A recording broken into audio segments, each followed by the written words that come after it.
नमस्कार। बलदेव राम, सहायक आचार्य Hindi, government college Mehta city, BA part third, paper Hindi first. अपन जो रस सूत्र है उस रस सूत्र की व्याख्या करने वाले चार व्याख्याकार या जो आचार्य थे उनमें से दो के बारे में अपन अध्ययन कर चुके हैं। आज रस सूत्र के तीसरे और चौथे व्याख्याकार हैं, उनके बारे में आज अध्ययन करेंगे। रस सूत्र अपन ने कल देखा था। रस सूत्र किसने दिया था? आचार्य भरत मुनि ने। उन्होंने नाट्यशास्त्र जो ग्रंथ लिखा है, ये नाटक कैसे लिखा जाता है, उसके कौन कौन से सिद्धांत हो सकते हैं, उसके बारे में विस्तार से, या यूं के भारतीय और पाश्चात्य काव्य शास्त्र में नाट्य शास्त्र या नाटक के ऊपर ऐसा कोई ग्रंथ आज तक देखने को नहीं मिला।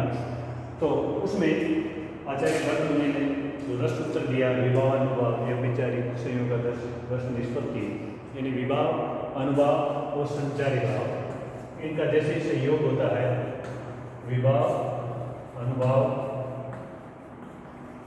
संचारी भाव, इनका जैसे संयोग होता है तो स्थायी भाव आगे चल करके रस रूप में बदल जाता है। इसीलिए स्थायी भाव को रस की जड़ या मूल भी अपन ने पहले भी पढ़ा है और आज दोबारा यदि देखें तो मूल्य स्थायी भाव की रस की जड़ या मूल है, क्योंकि यही आगे चल करके रस सूत्र में बदलते हैं।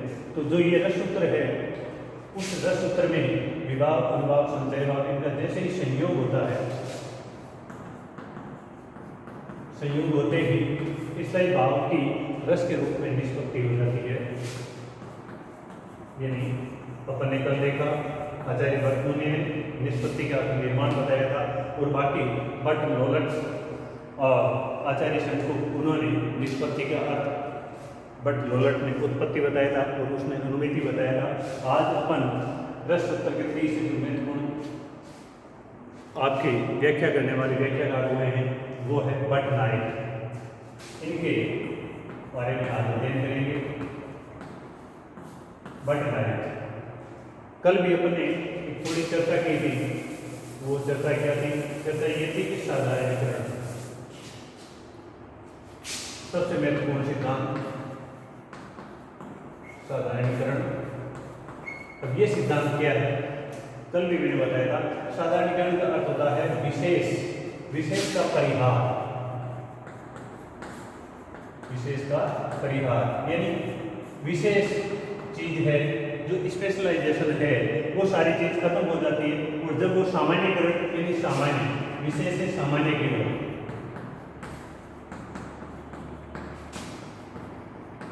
विशेष से सामान्य की ओर, ये चीज आपके साधारणीकरण कहलाती है।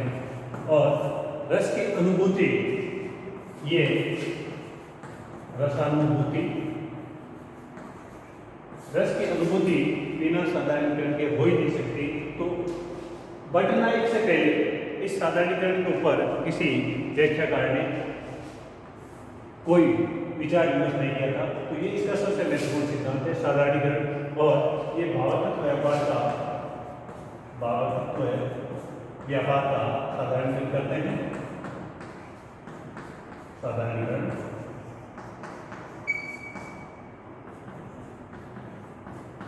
तो ये साधारणीकरण क्या हुआ? विशेष का परिहार, और जो भी पात्र है उनका विशेष जो रूप है वो एक प्रकार से समाप्त हो जाता है। जैसे सीता है, वो सीता एक साधारण नारी की तरह उसका कामिनी रूप अपने सामने आता है, तो वो सीता, या अपन कहें राम, तो राम वो वाला पात्र नहीं, दशरथ पुत्र है, एक साधारण इंसान की तरह यदि राम, यानी ये सारी चीजें हैं जिनको स्पेशलाइजेशन को दूर करते हुए सामान्य की ओर अग्रसर करती हुई ये चीजें आपके साधारणीकरण कहलाती है। अब अपन इन्होंने आपके भट्ट नायक ने जो रस सूत्र दिया है उसके अनुसार इन्होंने कैसी व्याख्या की उसके बारे में थोड़ा देखते हैं। ये रस सूत्र की तीन से महत्वपूर्ण व्याख्या क्या है?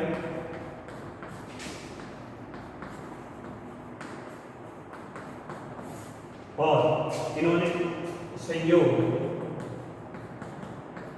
और निष्पत्ति, इन दोनों का क्या क्या अर्थ बताया उसके बारे में थोड़ा देख लेते हैं।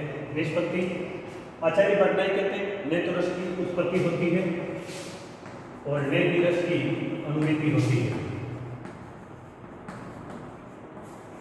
तो ने उत्पत्ति ने अनुमिति, तो फिर क्या हुआ? तो बढ़ना कहते हैं रस की क्या होती है?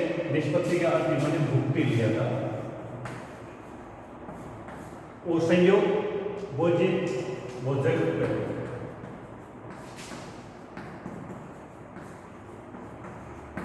यानी जहाँ आपके बट लोलट में उत्पादक उत्पादक संबंध संयोग का उन्होंने बताया था, उत्पाद्य उत्पादक, और इसने आपके संकुल में अनुवाद के अनुमापक बट लोलट, इसने क्या बताया था संयोग का अर्थ? उत्पाद्य उत्पादक। और आचार्य संकुल ने बताया था अनुवाद्य अनुमापक।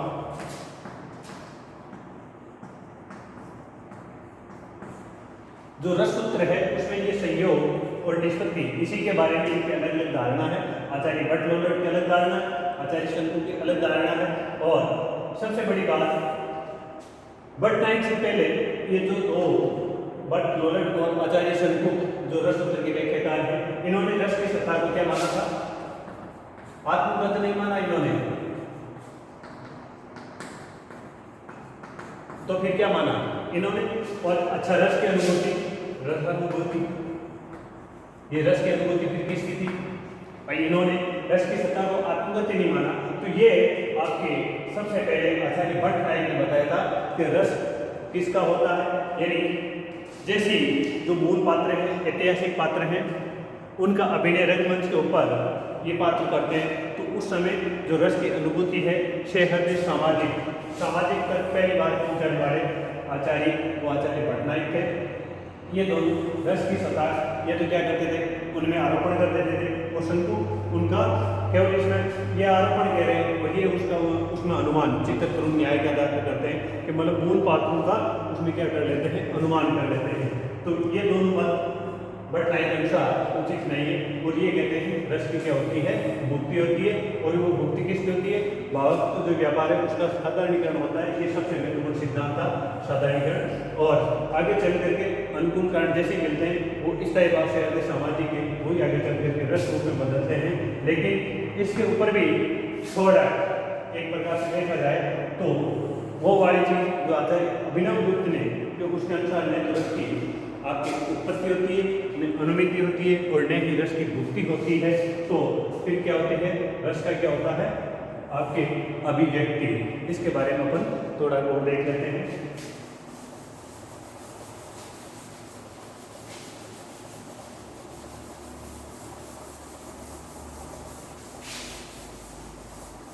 रस सूत्र के चौथे महत्वपूर्ण जो व्याख्याकार हैं आचार्य अभिनव गुप्त।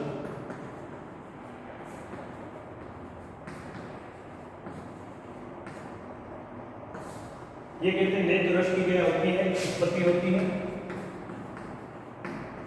और ने अनुमिति होती है, और ने ही रस की भुक्ति होती है। तो फिर क्या होता है? रस की अभिव्यक्ति अभिव्यक्ति होती है। ये सबसे महत्वपूर्ण व्याख्याकार इस रस सूत्र जो है, तो ये कहते हैं अभिव्यक्तिवाद। इनके बाद को अभिव्यक्तिवाद नाम भी दिया जाता है। और इनके अनुसार निष्पत्ति का अर्थ क्या हुआ? अभिव्यक्ति। तो ये महत्वपूर्ण व्याख्याकार कैसे हुए? अब देखिए, जिस प्रकार से एक बिल्कुल बारीक या ये कहें जो घड़ा है, मिट्टी का बना हुआ घड़ा, जो जिसको अपन एक प्रकार से कच्चा घड़ा कहते हैं, उस कच्चे घड़े में जैसे पानी को अपन डालते हैं तो उसमें जो व्याप्त गंध है जैसे बाहर निकलती है, उसी प्रकार से विभाव एक प्रकार से कारण होते हैं। उन कारणों से इसका भाव अपने आप अभिव्यक्त होते हैं और आगे चल करके वही रस रूप में बदल जाते हैं। तो इसके अंतर्गत इन्होंने एक व्यापार की जो कल्पना की थी वो था व्यंग्य व्यंजक व्यापार। यानी जो संयोग आचार्य बट लोलट ने निष्पत्ति का उत्पत्ति बताया था और संयोग का उत्पाद्य उत्पाद संबंध, इसने अनुवाद के अनुवादक संबंध बताया था, इसने भोज्य भोजक व्यापार बताया था संयोग अर्थ। और ये संयोग अर्थ व्यंग्य व्यंजक, यानी व्यंग्य क्या है, व्यंग्य। वैसे इसको और भी अपन स्पष्ट रूप से देखते हैं तो आपके जो शब्द के 3 भेद माने गए हैं, अभिधा लक्षण और व्यंजना, तो इन्होंने व्यंजना को तवोदधि और जो व्यंग्यार्थ व्यापार है उसको आचार्य अभिनव गुप्त ने मान्यता दी।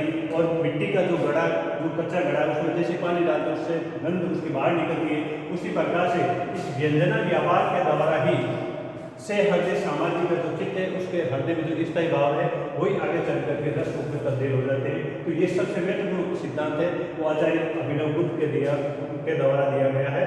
और इसने संयोग अर्थ, व्यंग्य व्यंजक और निष्पत्ति का अर्थ इसमें अभिव्यक्ति, ये इसने बताया था। तो ये इनके बाद को अभिव्यक्तिवाद भी कहते हैं। तो इनके बारे में अक्सर पूछा भी जाता है